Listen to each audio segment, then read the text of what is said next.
Welcome to the State of the Nation. I'm your host, Mike Sham. And as you know, we are taking a long, hard look at all political options as South Africa heads towards the 2024 elections, which are certainly going to be very interesting and very important to the country. Change is upon us, and you need to know how to make your best decision with regards to the election. So joining us today, for the first time in a while, is the leader of Xiluva, and that is Bongani Baloyi. Bongani, welcome back to the State of the Nation. Good to see you. Thank you for having me. And also think it's some poetic justice in coming here at the State of the Nation while the President is going to address us give us at the State of the Nation as well. So one gets an opportunity to talk about the real State of the Nation before he does. Well, he won't talk about the real State of the Nation, will he? He's going to give us his version of the State of the Nation, where he'll cherry pick a few things.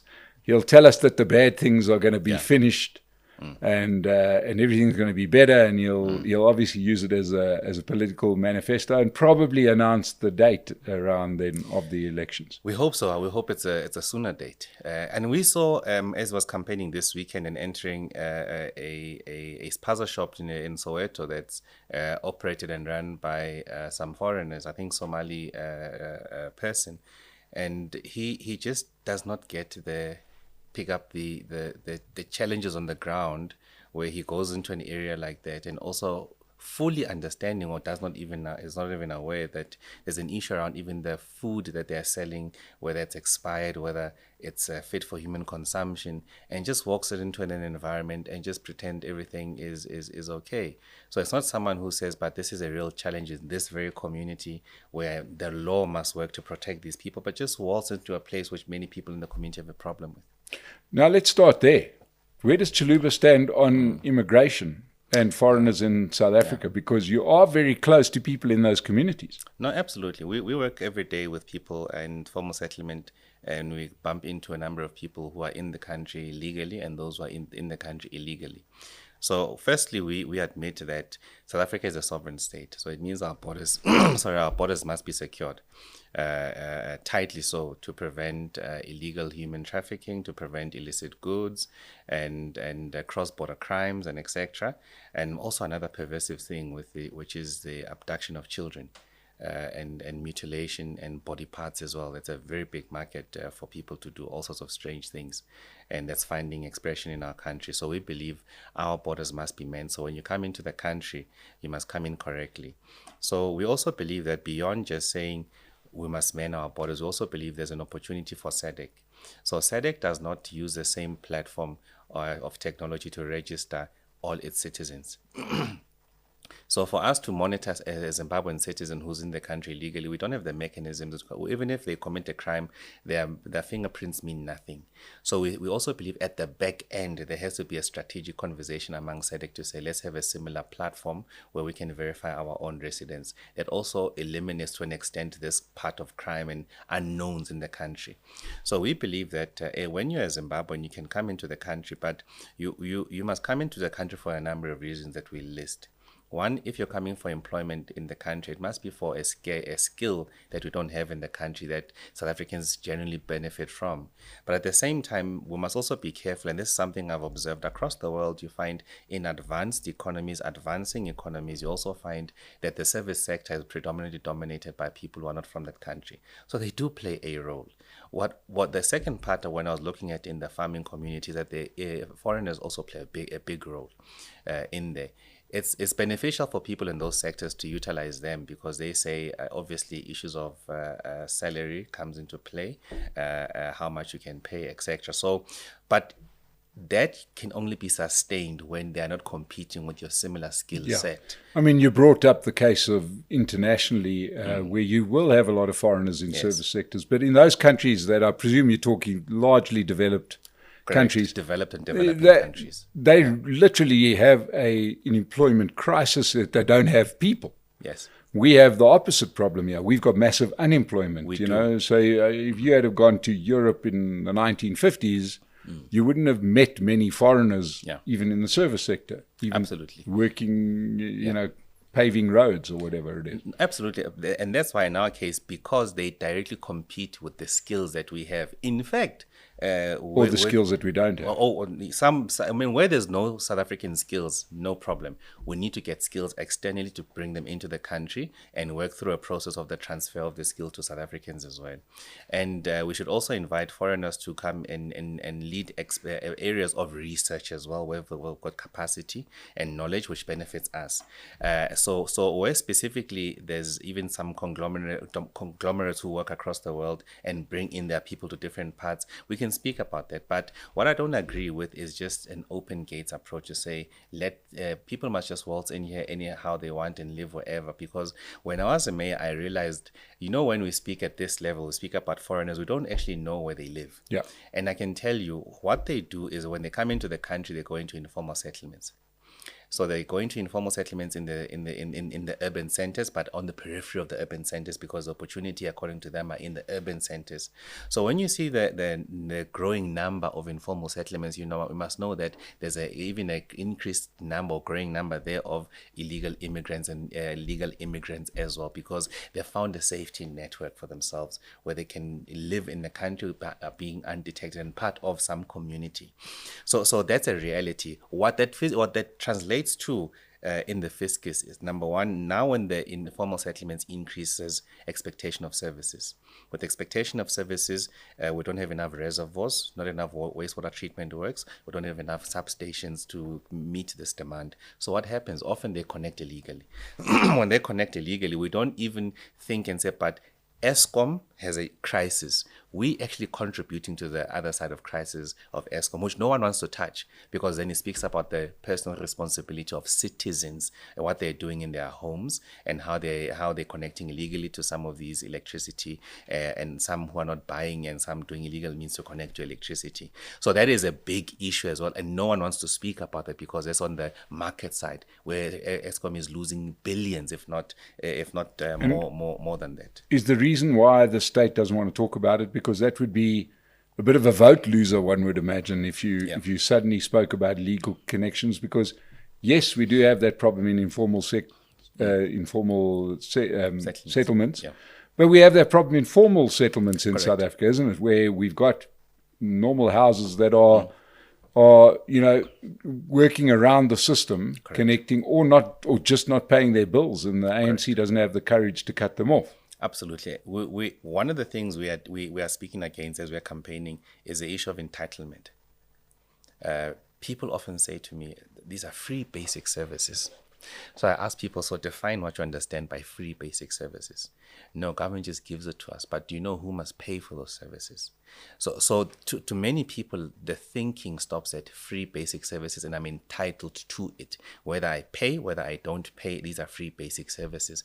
Meanwhile, we don't appreciate that though the number of those who are paying for what many people are getting free is diminishing year on year. And the number of people who are drawing and not contributing is increasing year on year.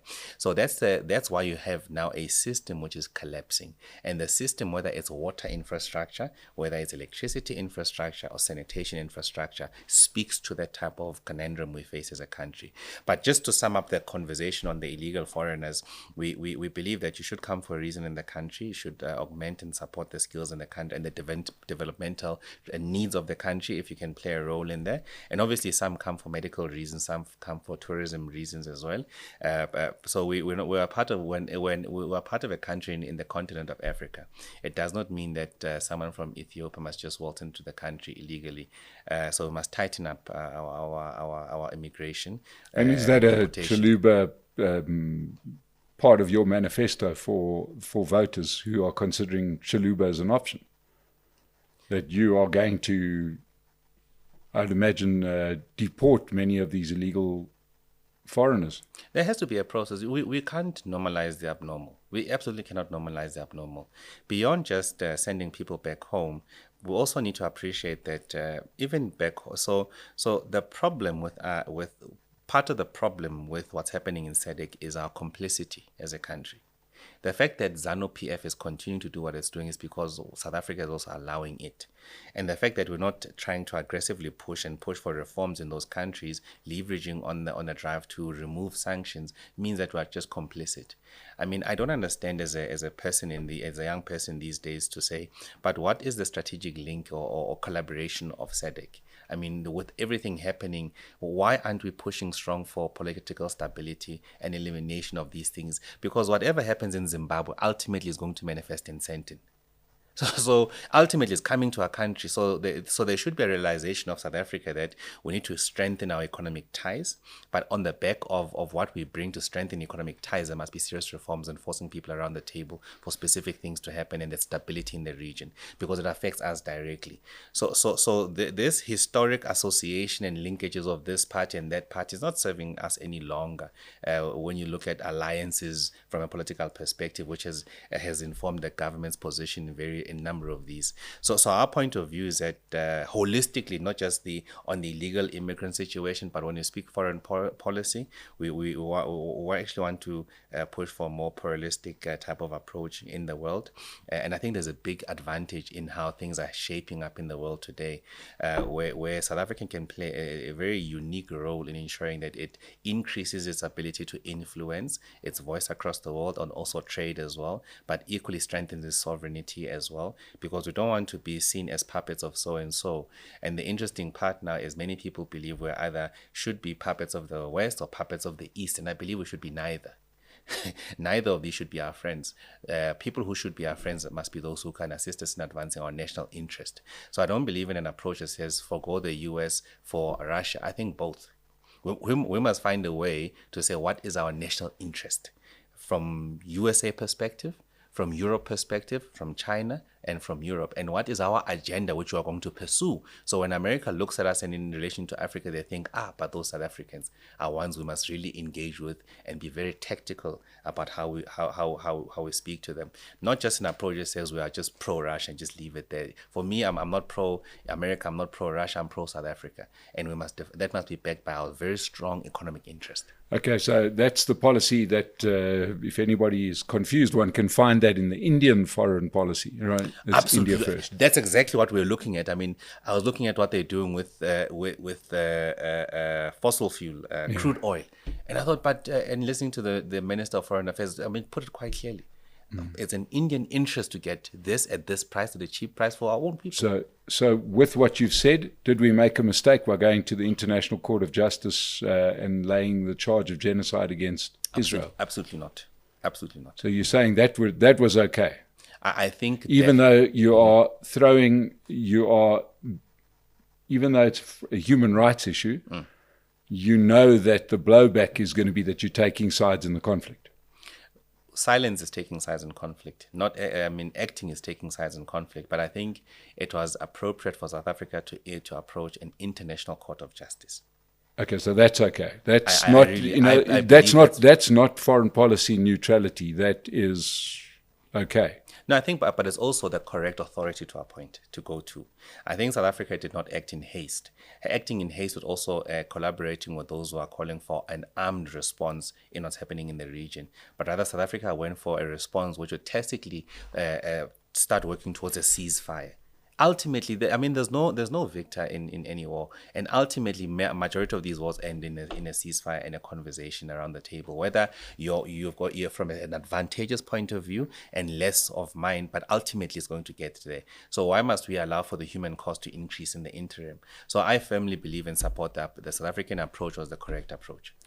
Okay, so I think I'm just seeing a bit of the fact that it feels at odds with what you're saying, where you keep neutral, let somebody else take it to the International Court of Justice purely because we're going to upset one side or the other. And it's not immediately obvious who is going to have a problem with our action. No. I think. Everybody says we are. It's all about the US, but not necessarily. We've got to remember that China is busy committing a genocide on their Muslim minority. So, they are not exactly, one would imagine, ideologically friends of Palestine, because they're doing that and everybody's kind of happy with that. No, there's also a dangerous precedence of the Whataboutism. And also, if you want to if you really want to go down that road, I don't think there's any established nation which would not be found in one position or the other. But if then the argument is that then South Africa then has a responsibility to speak on everything, including what has happened in the past, that's a separate thing altogether. But where we are now for the country we are or we purport to be, and the position the country has taken, I firmly believe in that as well. So it does not renege on our responsibility to be consistent. But I'm also available to the reality that the very salient part of diplomacy is managing contradictions. And these contradictions also border on your interests. Well, they should do. And one can't help but to compare the lack of enthusiasm to do a similar thing or to support similar actions against Russia in the invasion of Ukraine. Yeah. Where there suddenly we want to say, no, we want to stay neutral. We're neutral. We're just sitting here. Phone us if you need us. I'm sure you got our phone number.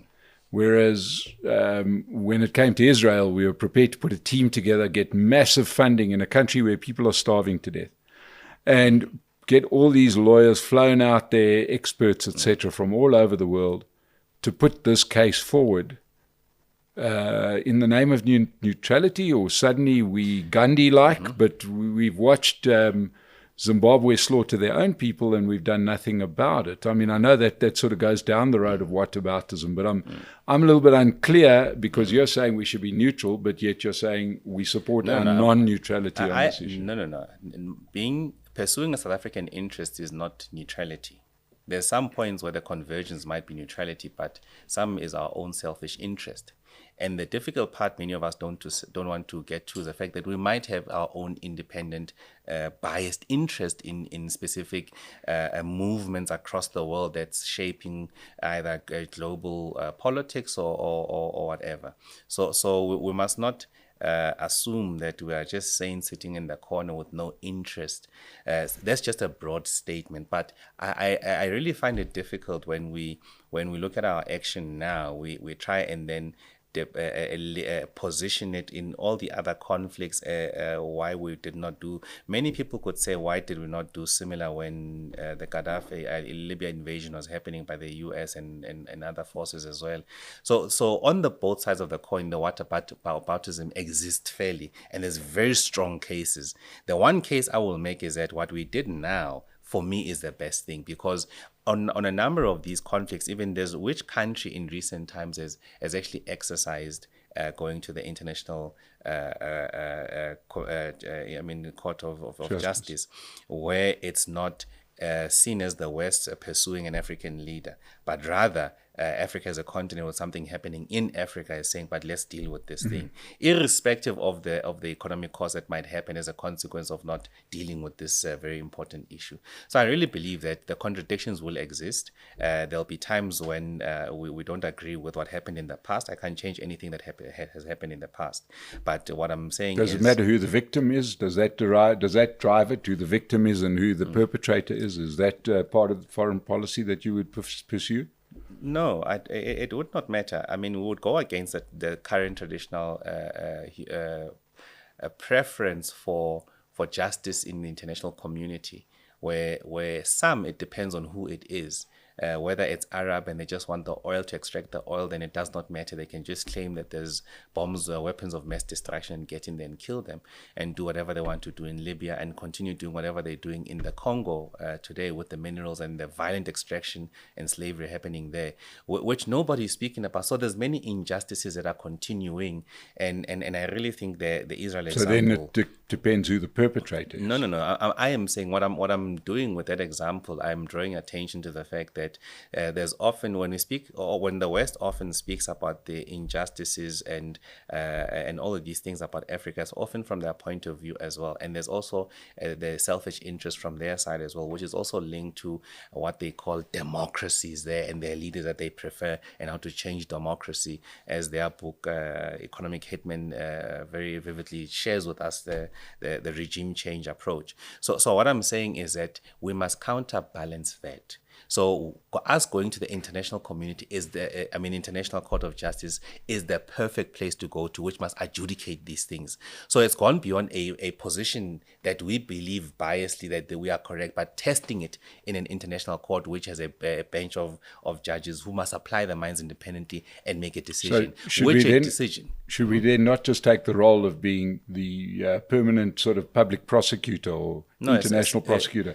Take all of these conflicts one by one to the ICJ and let them be the... Why not? No, it's not. Don't you think that's the fairest thing to do? No, it's not a fair thing. It's a response with people who are pro-Israel, who are saying, but because you are dealing with this one, why not everyone? Yeah, but why not everyone? No. That's a dangerous precedence you're trying to create. But why not? How are you going to cherry pick which is the right one if you're trying to have a fair policy, right? Surely fair policy is, here's the speed limit. When you're over that, you go to court, right? Yeah. So in other words, here is a conflict. Pull out the gun, and we're going to take all of these fancy South African lawyers, and we're going to the ICJ, right? The minute you shoot someone who isn't in uniform, which is obviously impossible these days because you don't have battlefields anymore, right? Because there's, no one's going to go and meet in the field and we'll hit with clubs and swords. Right, so people are going to die. But surely what you're going to do is fairness, is you say, we are the world's public protector. The minute you drop a bomb and a civilian dies, which is inevitable the minute you drop a bomb, we're going straight away to the ICJ. I would support that. I think it would be quite good fun. No, but that is not our role as a country to do that. And what I find interesting and I appreciate from this conversation and the position we've taken as a country, that it has also given room for people who are and I strongly believe if this position was taken and it was on the side of Ukraine as an example, that this would not have happened. The whataboutism would not have happened. But I think it's fair. Let me finish my remark. I think it's a fair remark. I think it wouldn't have happened, and this is precisely why it would not have happened. One, because we have not taken a state which is a really powerful state. I mean, a global superpower.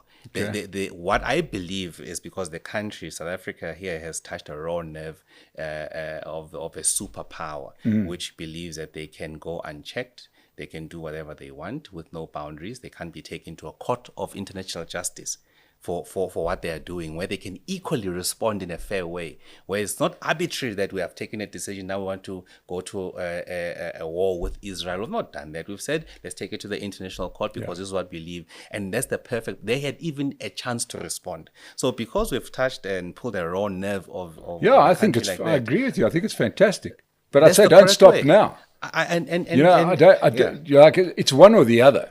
It can't be, if we support this action, and I know we're getting carried away here, and we'll do this afterwards because we spoke about it.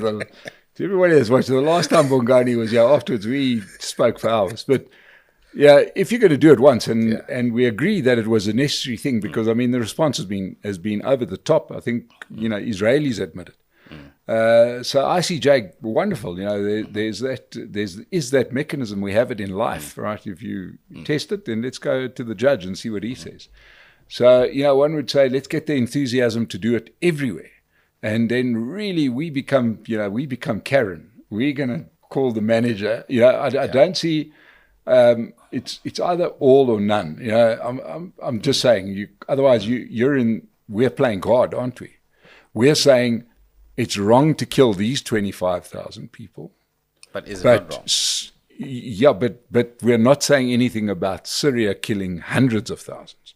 Do you know what I mean? Mm-hmm. I'm saying it's inescapable whataboutism. I know whataboutism gets a really bad name, but sometimes it does make sense. It is like, when the president says we're going to stamp out corruption, and it's hard to say, but what about half your cabinet?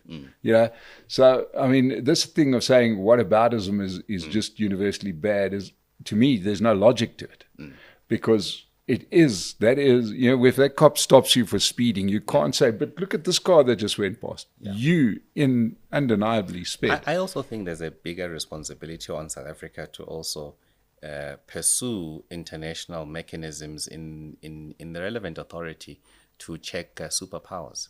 Well, everybody, but don't just but I'm saying it's either everybody or it's. I don't agree. I think why only superpowers? The superpowers have gone unchecked and have conducted themselves as the judge, the jury, and prosecutor across different parts of the world unchecked. Mm-hmm. That's, for me, as a person in this day and age, that's unacceptable.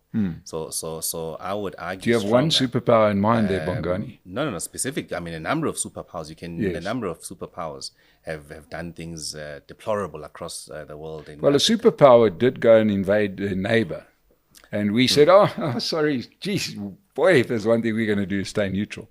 No, but it still doesn't take away from my point of saying, at least for me, and in our pursuit of international relations and ensuring fairness and ensuring that all of us are committed to international mechanisms that preside over all of us.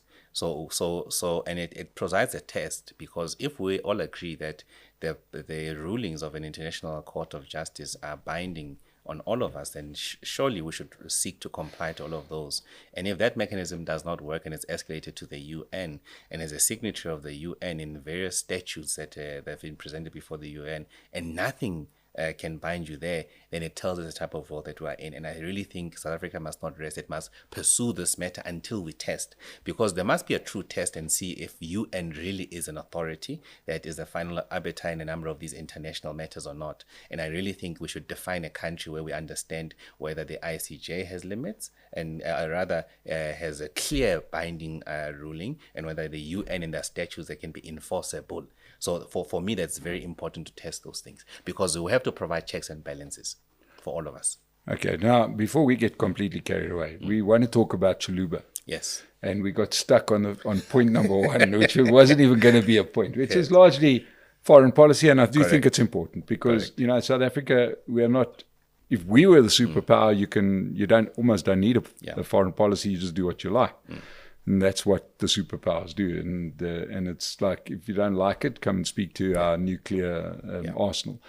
But let's talk more about your party, because you have been hard at work. Yeah.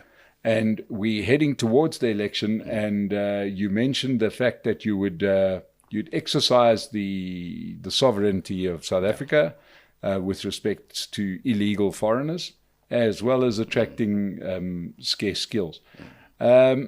You mentioned, for example, that this has led to the expansion of informal settlements and illegal connections to the grid and water, etc., and is putting tremendous pressure on. And we sort of, touched on the fact that it's a political hot potato that a lot of people wouldn't tackle, and that is payment for services rendered.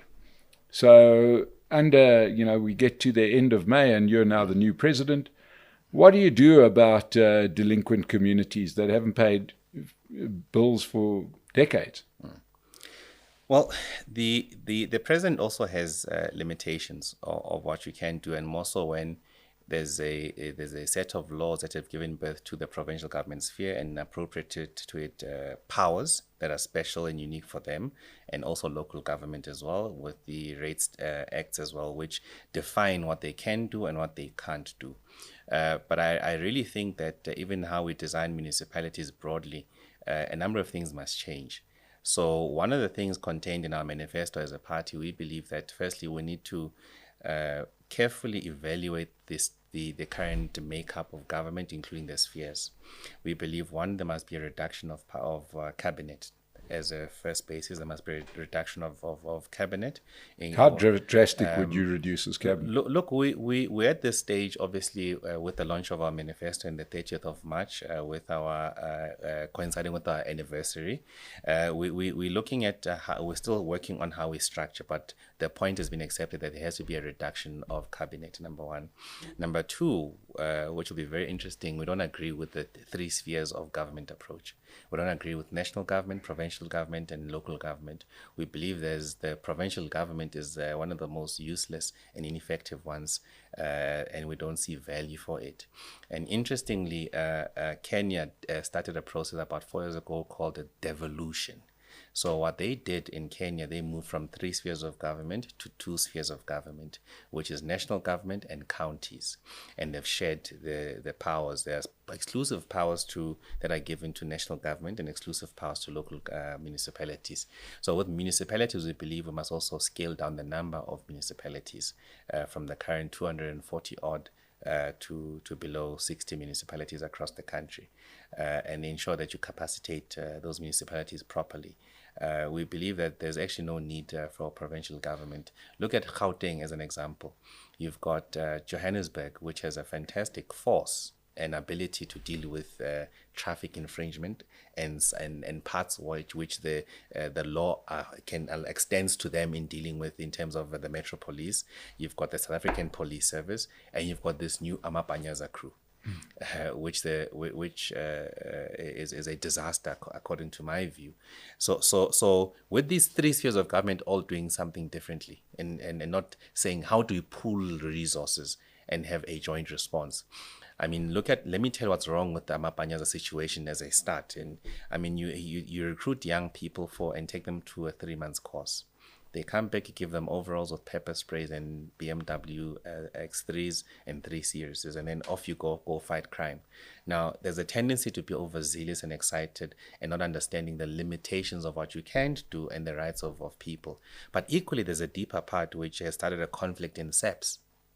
And SEP says, but we can't be supportive of this initiative because to be a South African police officer, you have to go to a police college. And to be a Metro Police, you must go for a Metro Police college and graduate. Once you graduate, on top of your graduation and understanding of the law, you're also given as a peace officer status on the back of this training. Now, the Premier realizes that there's a legality issue with these ones and wants to just confer a peace officer status, which means they can arrest. And as you continue further, it also means that they can also carry a firearm. And what law have they been trained with? So we believe that anecdotes like that are pointing strongly that you need to consolidate government as opposed to having different people trying to respond to the same thing and fragmenting a pool of government to do so. So we believe that firstly, if I were to be present, I'd look at the overall state. I would, as a point of departure, in our manifesto contain that 1 is a reduction of cabinet, 2, reduction of 3 spheres to 2 spheres, and number 3 would be the reduction of municipalities from the 240 odd to under 60 municipalities. Wow, that's a big change. And also the last part, rationalize elections, synchronize elections rather. 1 election for all of these, not elections every 2.5 years. 1 election to elect president, members of parliament, and councillors. Now that's a big call because the country's kind of heading into an interesting direction where we could see at least 3 of our provinces in opposition hands. And as we've seen in the Western Cape, they start getting their own flavor. And, it's not necessarily looking like a bad thing. Do you see the fact that is going to be probably the thing that comes out most stridently after the elections is this idea that we've got more muscular provinces? I mean, the Amapanyaza is a display of this. This is a province trying to fight for its life. And he's trying to do it, let's just say, let's be very kind and say he's not doing this purely for ego purposes, and he's trying to do it because he sees it as a vote catcher. At least it's better than him doing nothing, one would imagine. Things are so bad where that justification is acceptable. That's how things are so bad with government, which is given resources and the law, empowered with the law and the taxpayers' money to deal with it.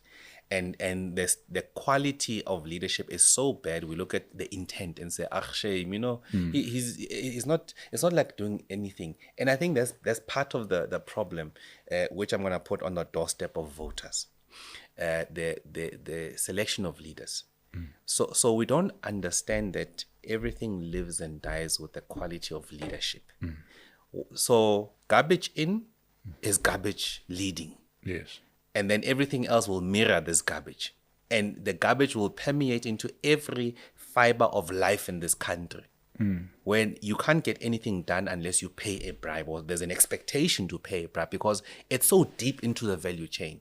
And the main reason is because there's this tendency when you look at leadership and who to elect, we like popularity. We do. We prefer the most extreme things. We prefer drama. In Afrikaans, I would say snack things, man. Snacks things, things that are out of the Yeah. ordinary. Yeah, in a normal country, you'd never have Yes. tequila and Balula. And many others. Yeah. Many others. So we don't understand what it is to mean quality leadership. Precisely because the the structures of political parties does not create that base. So the issue of meritocracy is not, there's no space for test of meritocracy in any party's popularity. Yes. So because and that's why when I conceived of the idea of Xiluva and I was writing down the very key and unnegotiable principles, I came to meritocracy. Yes. And meritocracy, I said, let me evaluate this democracy, what it has done. Democracy for the country, but what's the first problem? It's the internal party type of democracy you have. So you have people, you have people who you may invite into the party, they sign up as members. Within 2 years, 6 months or whatever, short amount of time, we presume that anybody can stand for anything without having proven themselves in anything in government, that they can actually lead society. And that is where the instability in the country starts. It starts in the internal party contest, where the rubbish gathers money, goes to contest, buys people, ascends to the top. So we have closed the space. That is not going to happen. The primary currency for Xiluva to ascend is what you've done in government, positive outcomes. So I am forcing people who are coming into the organization already to start saying, how do we get into government and actually show deliverables? And I'm not talking about something I've not done myself. I'm using my journey as a mayor and my output to say, that is what I want. That is this part of the vision. But back to your initial question about, as a president, you have this situation. What is the first point of departure when you look at government wholly? I think for me, it's important. I think those 3 points I mentioned: reduce government, remove one's fear of government, and also reduce number of municipalities by consolidating others and having one synchronized election. Now, Bongani, nobody can dispute you displayed exceptional leadership. That's why Midvaal did as well as it did when you were the mayor. And anybody that's had dealings with you, that you're the kind of guy that you do want running things. Now, I do understand that people have to earn their positions through their service in government. But how do you actually ensure that your pipeline contains people who can actually add value? Here's what we have done as Xiluva, to say, we want young people who have no previous political experience. And those are the people, and also community leaders as well. When I've attended many protest marches, I often saw young people, I did not know who they are leading these marches. So passionate and so in tune with their communities. And I realized, but these are the people. These are actually the real leaders that one has to identify and put to a path and actually nurtured. So we've turned away a lot of experienced people who come from this party and that party, because part of what I realized earlier on, people often try and recreate what they know to get familiarity and also an advantage again. So many people have come and gone and they've realized they can't do that here. And that's why people move on very swiftly. So the pipeline for us, what we've done, we've started to identify these leaders who believe in what we believe and are what we expect them to be in their communities. And we've put them on a path and a pipeline to start leading where they are and mobilizing communities and actually having positive input in their communities. Those are the people from the ground we're looking at. And you see, the standard we're going to use in the first 5 years and the standard we use after the first 5 years is not the same thing, because there's progression as well, because we're building our own timber. The most difficult thing is to decide to be an Arsenal and not a Manchester City that can procure the talent that is advanced, or rather start from your own development. And I think for the long-term sustainability of what we want to try and do, we really need to be loyal and committed to the new entrants coming in. And holding them to account. Absolutely. And I mean, that's teaching them our culture. That's really teaching them our culture and saying, but when we say we'll do this, this is what we do. When we say we're a party that's about Ubuntu, that's about being part of the community fabric and dealing with the issues in the community, and also a party that does not subscribe to violent mechanisms and disruption, but a party that wants to work within the law and mobilizing communities to actually put more pressure on those that have elected to deal with what they need to do and holding them to account, is actually going to create a very hostile environment for people who don't want to work for communities. So because now you've got comparisons, you've got members of Xiluva in Atteridgeville, in Soshanguve, in Mabopane, in Mamelodi, who are doing fantastic, who are calling public meetings more, and people are attending more than a councillor calls a public meeting. So they're authentic as well. These are real, genuine people. So we've taken that decision that we're going to commit and work with the people that are actually the first layer of leadership, in fact, the second layer of leadership that we see, and put them through a path of development. Because fortunately for us, we are looking at the first milestone is the 2024 elections, and then it's the 2026 elections. And then from there, we should be in a stage where we've actually contested 2 spheres of government, and we should have a number of resources from human and various other resources as well. Now we can then put people to a different path. And one of the commitments to that path, understand it, is education, which is very important. Education is very important. I mean, for me, I also need to complete my master's to remain as a leader of this party within a specific point in time. So at this level, this is a minimum qualification that you would need. And if you don't have, you'd have been given the initial period of time. But after 5 years, we can't go back to those minimum requirements. Now we raise the standard. And in raising the standard, then we ensure that we don't have the same problem as you'd find in KZN, where more than a third of the councillors cannot read or write. So now, I mean, that's brilliant. Give us a sense of what kind of numbers you're talking about, because you're growing your own timber, you're going through what sounds like a fairly rigorous process. And, those people, we do understand there's a lot of people looking for jobs, but you talk about the quality, the creme de la creme. Yeah. How big of an army have you managed to call up here? Look, we want to show you on the 30th of March. Yes. The 30th of March for us will be a turning point in the campaign. Yes. We have worked for almost a year. 30th of March will be a year from the announcement of the party to actually launching the party a year later and meeting IEC requirements and the likes to be able to contest for elections. So as we're building up now, more so that we have gone through the registration weekend, we are finalizing IEC registration commitments. March becomes a time that we're going to answer that question visually. You're going to see it, what we've been doing all this time and what it has meant and the type of culture we have as a party. Now, obviously, everybody has an expectation. You're going into this thing expecting, that Xiluvas is going to be this isn't just you with a passion project, right? You've built up structures around it. There's been a lot of work done by a lot of people.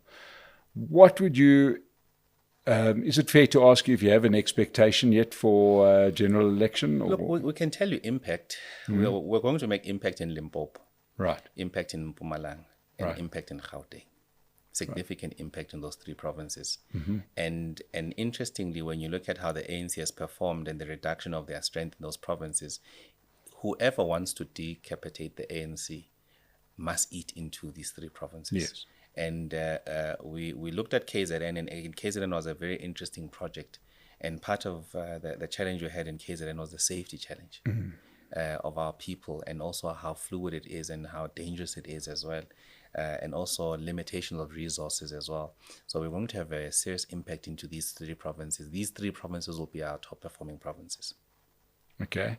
And will you contest the other provinces, or you planning on only contesting in those 3 provinces? We might contest more provinces. The work is still continuing on the ground to finalize the IEC submission, but to also make a decision by the end of February as to what our financial strength is.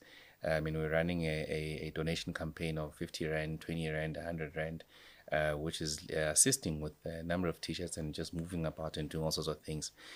So that will really tell. So ultimately, for us, the biggest barrier is financial, but we also accept that you also can't grow too quickly and grow out of. So we also need to take a very long-term view and how we control what we can control, and accept that we're going to play a big impact and what we're going to use that impact for. And you are pretty confident that this time, 6 months hence, that you're going to be sitting in Parliament? Absolutely. I think we're going to be sitting in Parliament. I won't be there alone. You won't be alone. I won't be there alone. And remember, even one parliamentary seat for us is a big achievement. Yeah, sure. With the minimal, non-existent resources we have, and passion and commitment and sacrifice. So for us, definitely. But over the next 10 years, the past 10 years, there's been one party that has been the single biggest influencer in our politics. That has been the EFF. From this decade onwards, it's going to be Xiluva. Okay, so that's wonderful ambition, and you know, I'm sure that you would be more productive, or it'll help the country a lot more to have Xiluva in that role rather than the EFF. But let's talk about your political alignment, because you know, perhaps what the work you've done has been overshadowed by some of the people that do have the resources, sadly. And there's no doubt. And I can tell everybody that's watching, you know, that there are parties. We've had many of them here. They've got celebrity leaders. They've got funding, etc. But I can certainly vouch for the work that Bongani Baloyi and his team at Xiluva are doing on the ground. And you know, this is selfless stuff. This isn't the stuff that gets the headlines, and I say that, and that's why we agree and disagree so freely, right? There's a lot of substance here. This guy shouldn't be taken lightly by anybody. But let's just talk about your political alignment, because you did put out one of the funnier tweets I've ever seen, and that was, my word, it must have been about a month after you had announced your party. You know where I'm going to with this, right? Where somebody had made a graphic putting parties and on which side the good guys and the bad guys kind of thing. Yeah, and where did the X end up? But in the naughty side. And you put out the tweet saying that was quick, which I thought was a brilliant comment. But yeah, are you a good guy or a bad guy, Bongani? Look, I am neither, and people will decide on the substance of the government that will be part of, and I don't understand what a good guy is and what a bad guy is. It depends purely who's asking the question, right? Correct. So you know, and you're going to get me into just a little bit of trouble, yeah, because I'm very clear as to who I believe the good guys and the bad guys are, right? I do think that you know, we need a country that does progress, and there's wonderfully loaded terms, right? And that is, when a country puts democratic in their name, you know that they're not democratic, right?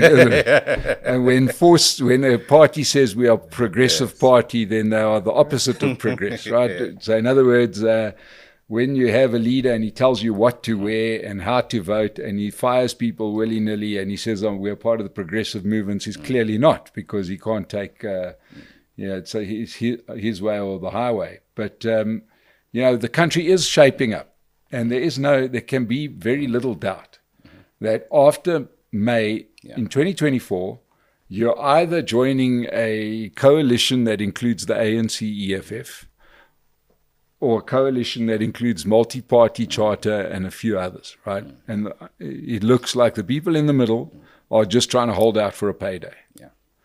And there's an ideological difference between the two. Right? That there can be no doubt, and the country is splitting in half on ideology. And you know, I'm not going to beat about the bush. You know, where do you line up on ideology?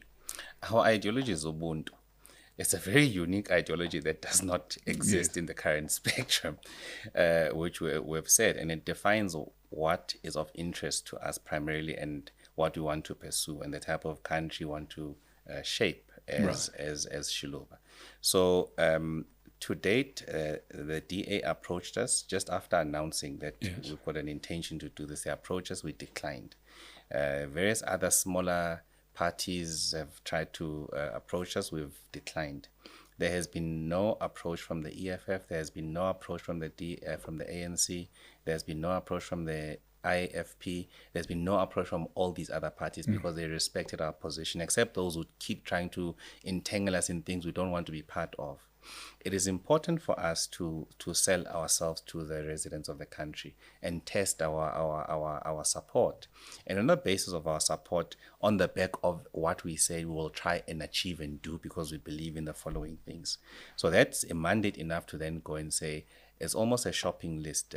Where can you get the most of these things that you believe in the event we get into a coalition situation? So what are those things? Where do you stand on property rights? Yeah. Here's what we believe in terms of property. So we're saying that the original custodian of land is not the Republic of South Africa. It's the African kings and queens who land was taken from. So we believe they are custodians of the land, and people must have access to land and your generation's access to that parcel of land. So we're very clear where we stand on that. We believe in the expropriation without compensation, and more so where it's fit for the benefit of communities as well. So we firmly believe in that. So when you put us in that situation, the ANC says, EFF says take the land, give to the state must hold. We don't agree with the state. Okay, but you're saying take the land and who must hold it? So some arbitrary king? No, it's not taking the land, but it's also ensuring the custodianship of the land is in the correct person or correct institution. And one of the institution we have got a lot of faith in is the traditional institution, which has been underfunded and decimated over the years by intention. Because the legitimacy of institutions led by Amakhosi is because they would take power from errant politicians and be able to ensure that there's power that sits with Amakhosi. Look at what's happened already now. The custodianship of land in KZN, is in Ngonyama Trust. The custodian of land in Mpumalanga is various kings, Mandebele, Wonzos, and different other ones. Already what I'm telling you is already happening. Okay. There's blossoming towns there, there's suburb areas, there's gated communities, but still the custodian of the land is still those kings. What does a custodian mean? Does that mean if I really like it, I can go and buy my piece of land out of that, or never? Just rent it from them? You have access to the piece of land for as long as you live, for your children live. So it becomes, no one can just come and just say we're taking it. But the custodian, the ownership and the custodian of that land must be traditional authorities. That's where we fundamentally differ with everybody else. And they're accountable who and how? You can build in mechanisms. We speak about co-governance with Amakhosi and improving the legislation to ensure that there's those safety valves that are needed. And that's what we believe, that the ANC has robbed us over the past years, has robbed us in the capacitation, in the building of the institution of Amakhosi, because it could have been a formidable institution that can actually counterbalance what politicians have messed up into this country. And I'll actually feel also is also an indictment on the current sitting royalty and the traditional leaders of this country, because with all this mess happening, none of them has actually taken a position to speak against this government, firmly so. So I actually want to issue a challenge to them and actually say, much as we believe in them so much, but there's also equally an existential question that's before us and them at this point in time. For as long as they exist without having economic value, for as long as they exist without having strength and muscle to be able to put positions and fight for their people's rights and the interests of their people, it poses a very difficult decisions, because if they continue in this case, and they are easily seen as those who just exist for their own benefit, which I don't think is the case, but it's because they are under the clutches of this ANC government that is making things extremely difficult. 2-3 months ago, we saw in Limpopo about vehicles, a number of 100 vehicles being delivered, and we see that as a bribe. I mean, how does a king get bought vehicles by subjects? And then they are paraded. Okay, so yeah, I think for us, the institution of African leadership is a very sacrosanct institution for us. And as I've asked before, give me a for instance where we understand that perhaps it hasn't worked because the ANC is the ANC. But give me an example of where this has worked. What has worked? This sort of royalty, people who are unelected just because, like I used to say, they're the lucky sperm. Right now, the guy's the king. Doesn't necessarily make him the smartest guy. It doesn't make him Bongani Baloyi. It doesn't make him anything. It just makes him the next in line. It doesn't mean he might be good, he might be bad. We've got no recourse one way or the other, you know. Yeah. And now South Africa's wealth is held captive by this traditional authority that's open to all sorts of potential problems, because it's very, very hard to keep anybody accountable in that. You know, just ask Prince Andrew. How do you, you know... I got that very late. Yeah, sorry. Right, I'm just very curious as to where you've seen this work, that you think this is going to work. You know what I mean? Yeah. Because I'm struggling to see one example anywhere where this good king, and you're asking for about 12 or 20 good kings, right? He's going to sit there and he's going to say, with his pipe and his wisdom, is going to say, let's do it for the good of the people. And don't bring me I see that car as a bribe. Show me where this has worked. Just give me one example. I'm going to be delighted, because if you look at a place that it has a constitutional monarchy like Thailand, is busy unraveling because they've got an errant king. So give me an example where, you know, that we can look forward to and say, oh, okay, I now get what Bongani was talking about. We are going to look like... We are going to look like South Africa. And let me explain. We also believe in what we call a blended democracy.